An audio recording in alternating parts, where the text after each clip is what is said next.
Good afternoon, everybody. This afternoon I have worked to reallocate Kiri Allan's ministerial portfolios across existing ministers. Ginny Anderson will become the Minister of Justice. Ginny's been a strong performer in the justice space since taking on the role as Minister of Police.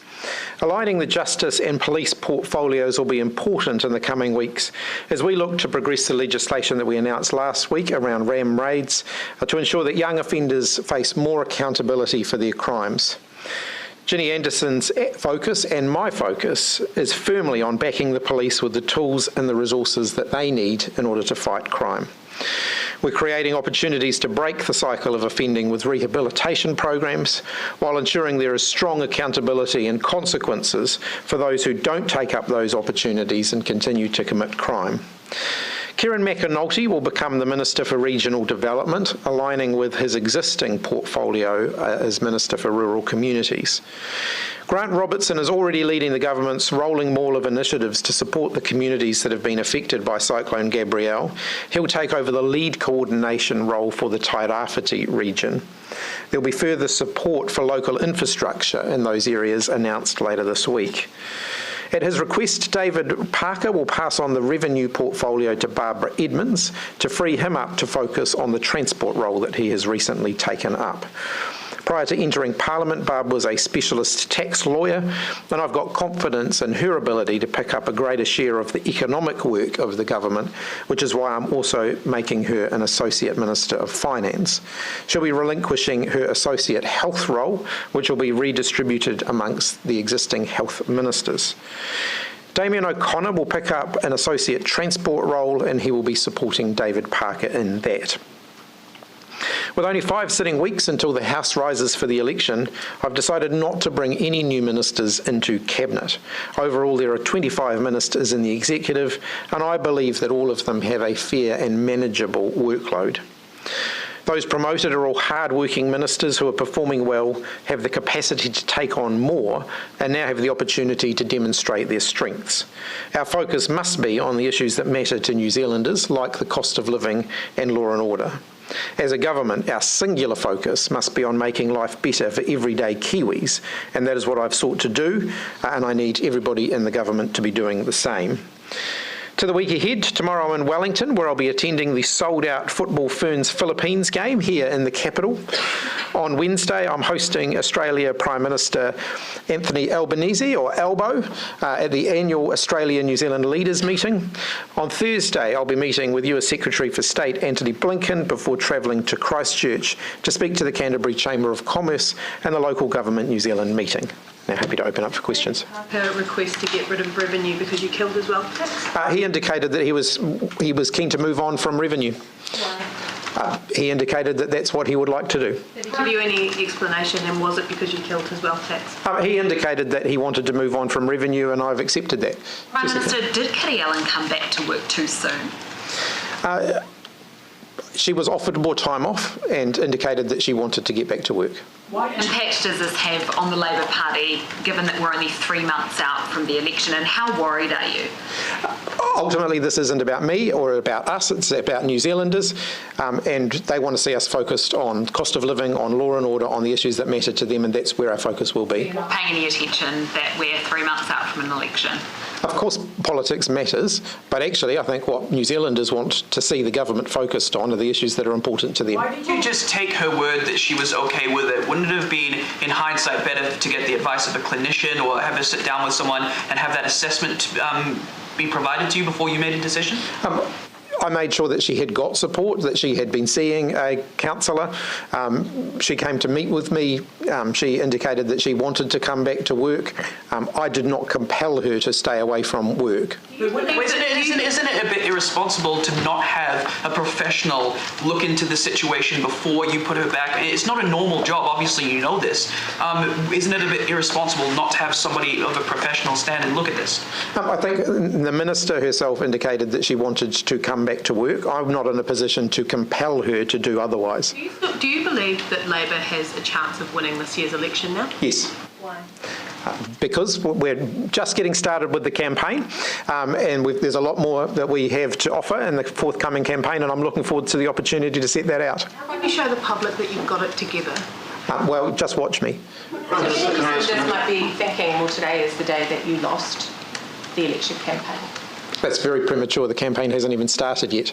Would probably be thinking, wondering as well how there were so many red flags with this minister, from the RNZ comments through to the allegations around shouting and management in her office, to even the last time you put her on leave, to resisting going on leave and saying that wasn't for mental health reasons. There are a lot of red flags in this process. So how did she continue to be brought back? Kiri Allan was very well supported through all of those things. Now, I do want to be clear that the issues around concerns around her ministerial conduct, her previous issues around her ministerial conduct were unrelated to her mental health, and she has been very clear about that and does not want those two issues to be conflated. They were, as I've indicated before, dealt with at the time, and there were no new issues that were raised in terms of further complaints for me to do anything further with. Having said all of that, mental health is a very difficult area, and I think the experiences of the last few weeks clearly demonstrate that. How did you expect Kiri Allan to walk back into this place, which we all know is pressurised and is brutal, and to deal with her mental health issues alongside the pressure of being a minister? As I've indicated, Kiri was being very well supported. She had some very good support from colleagues. We had arranged professional support for her, and one of the conditions of her coming back to work was that she would continue with that professional support and that she would also be receiving coaching. So that was a condition that was placed on her coming back to work. Enough, don't you? Well, clearly there were some further issues. Jessica. Her local role. She is still the MP for East Coast.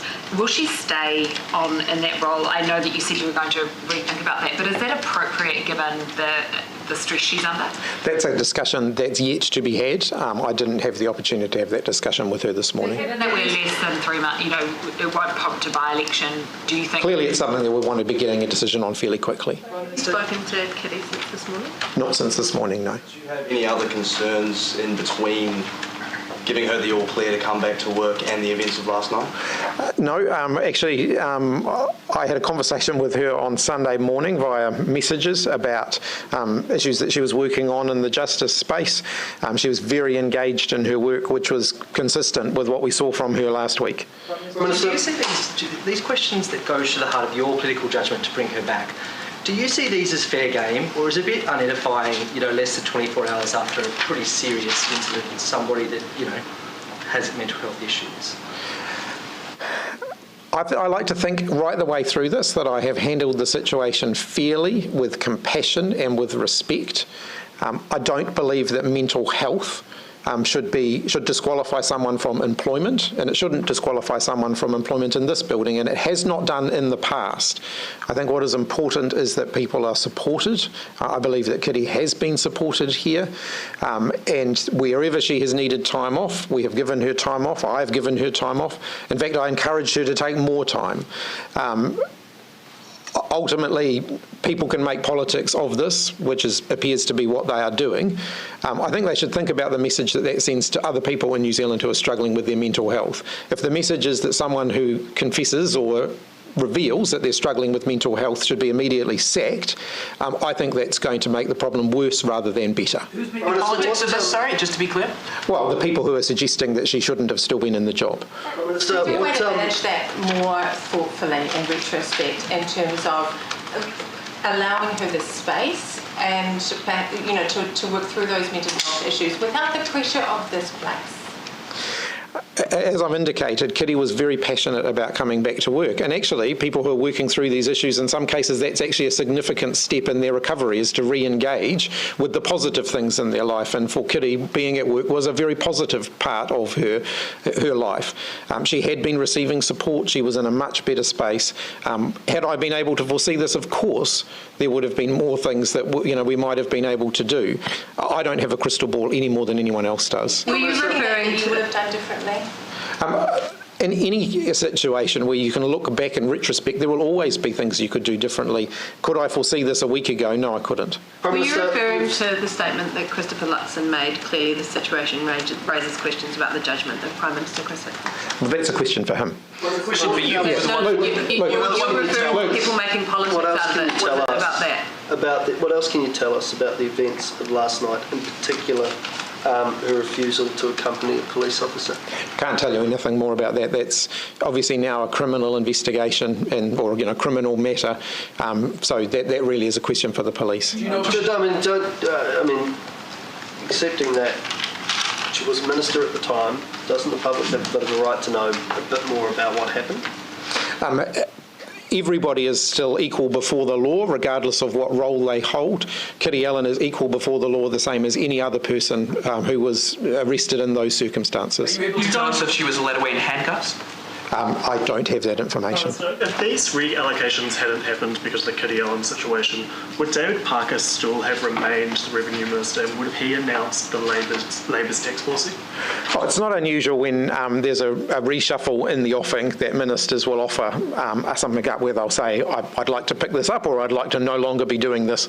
That happens from time to time. He wasn't already saying to you, I want out of the revenue? Right? Well, I wouldn't have gone and proactively sought out portfolio reallocations had I not already been doing them. Well, I suspect not. But Will he contest the election? Who's that? David Parker. He's not given me any indications otherwise. Do you think that when you reallocated portfolios after Michael Wood's resignation, do you think you made the right decision not bringing in a new minister then and instead loading up your existing ministers with quite significant workloads? We are very close to an election, and of course there's inevitably a reshuffle after an election, regardless of what the outcome of that is, and we have to be mindful that there could be additional parties in government that need to be accommodated in those arrangements as well. Then there's the issue of ministers getting up to speed, brand new ministers getting up to speed with the role in the run-up to a general election campaign when they're going to be wanting to be out and about campaigning. So I made the judgment, over the last month or so, that now's not the time to be bringing new people into the ministry. Prime Minister, you've had 4 ministers leave under your watch. Are you up for the job of leadership? I think you're including Jacinda Ardern in that potentially. No, that makes 4 without Jacinda Ardern. Yeah, and they're all different, and there's different reasons for all of them. Prime Minister, some New Zealanders, voters looking at your Prime Ministership and at this government, may see a connection with Stuart Nash was given multiple chances despite there being red flags about his behaviour. You then have Michael Wood, multiple chances despite multiple red flags. Now we have Kiri Allan in a different but similar situation where there were red flags, and we've now lost her as a minister too. So what does that say about your political management? In every one of those instances, I've made decisions based on the information that was available at the time. Obviously, if more information comes to light, then I'll revise my decisions. I like to think that I make decisions based on information and evidence. I make those decisions fairly, I believe. In all of those instances, further things happened. Do you want to be tougher? I believe that I have been quite tough. Clearly, if I'd had all of the information related to all of those ministers in the first instance, the issue would have been resolved much quicker than it was, but I didn't have that information. As Prime Minister, you can only make decisions based on the information that you have at the time. Yep. Just coming back to your comment earlier that you had a text message exchange with Kiri Allan on Sunday morning. I'm assuming you mean Sunday yesterday? Yes. What prompted that text message conversation?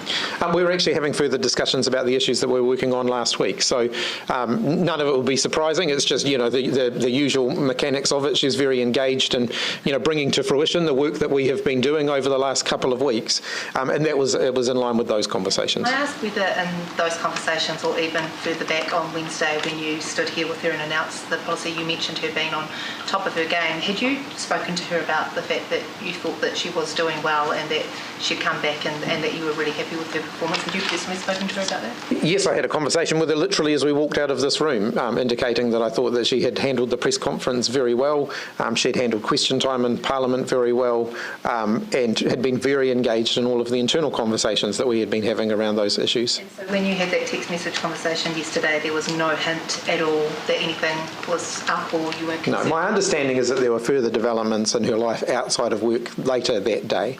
Do you want to relook at the reduction in prison population target that Labour set? like the rest of the Look, do I want fewer people in prison? Yes, of course. I want fewer people committing crime in the first place. Your Labour's target, Labour's policy is unchanged in relation to recent events? If you look at the areas where the biggest reductions have been, and I know that this is being contested by others, but it is in areas like, traffic offences and so on. I think it's always a work in progress. Should our most serious violent criminals continue to find themselves in prison, my view is yes, they should. So it's no change to that policy. We always keep everything under review. Last week you concentrated on law and order. Obviously, putting aside the events that have happened last night and this morning, did you have a focus and a plan of anything that you were wanting to talk about solely this week? We've got a few more things coming up over the next few days, as I've indicated before. We've got Prime Minister Albanese here, and there's going to be, the trans-Tasman relationship is clearly going to be a focus for the week. We've got the Secretary of State from the US here, and I'm sure that, there'll be a tone of that. And as I've indicated, we have got some further cyclone recovery announcements shortly to come. Is it also your intention to announce Labour's tax policy this week? We'll announce that in the fullness of time at the appropriate moment. I'm not going to put a particular date on it. Have you had any board member Jason Arke about this story?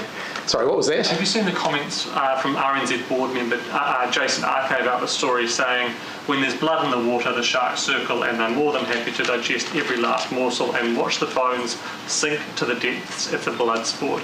Is that appropriate given RNZ itself broke this story?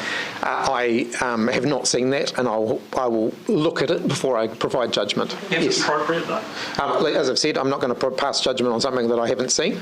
Just on the visit of Anthony Albanese, obviously we're celebrating all these milestones and diplomatic engagements. Is there anything tangible that's going to come from this visit? What do you hope that you can announce from it? Well, I don't want to get ahead of the visit itself, but obviously we have a very warm relationship with Australia, and we'll certainly be aiming to build on that. There's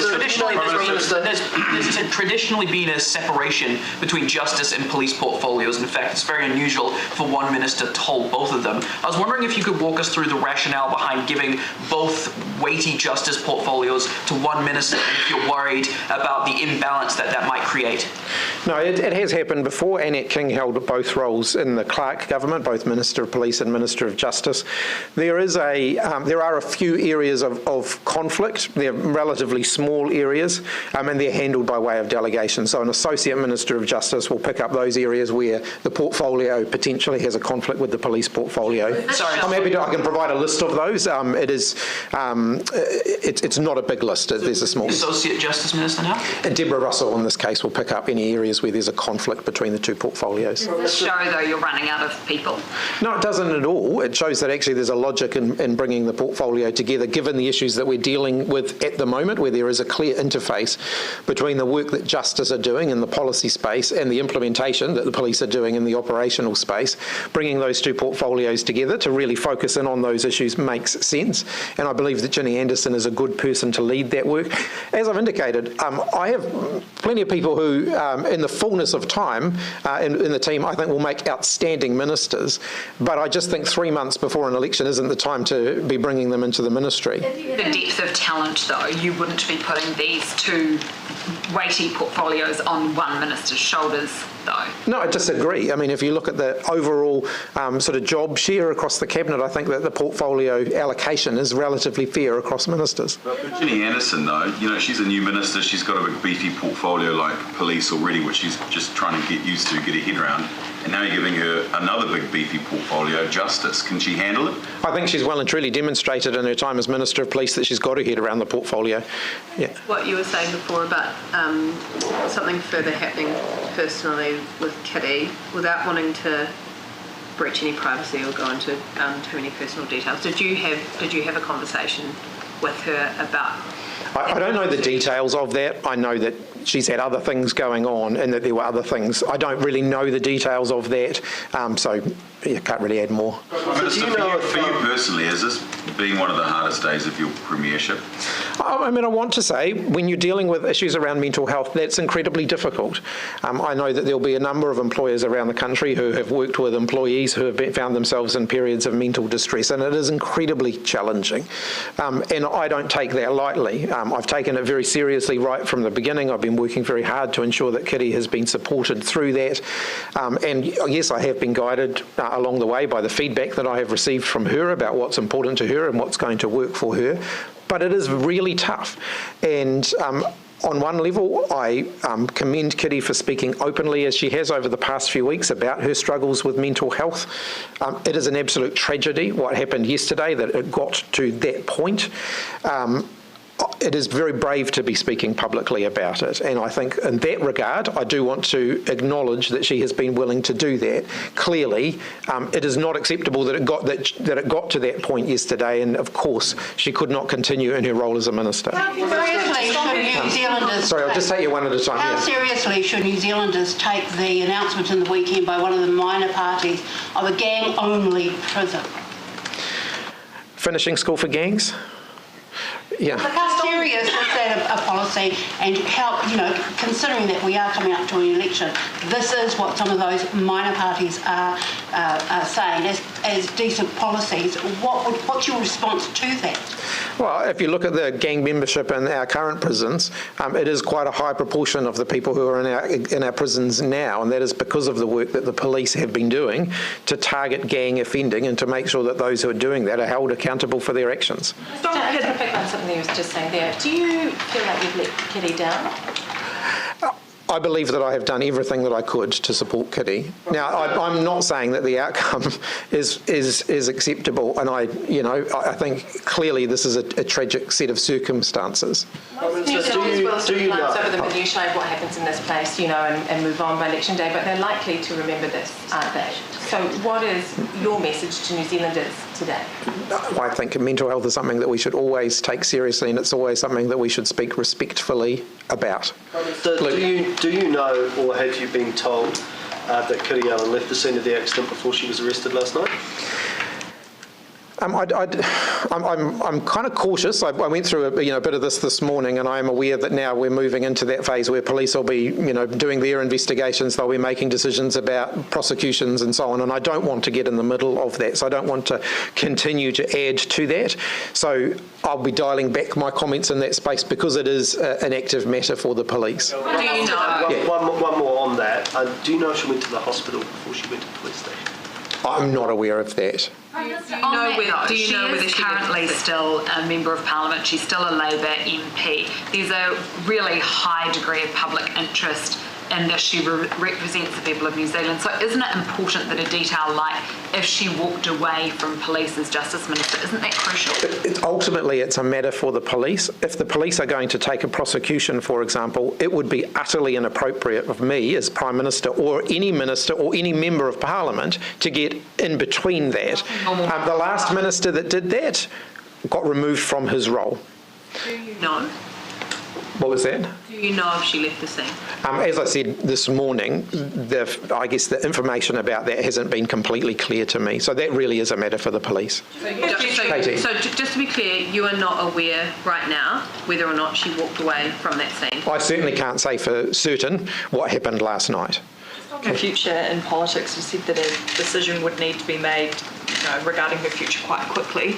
Is there a time by which that decision needs to be made? Well, nomination day.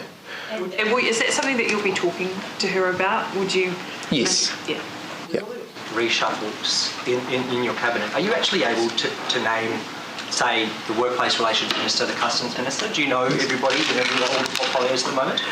Well, Carmel Sepuloni is the workplace relations minister, and I believe.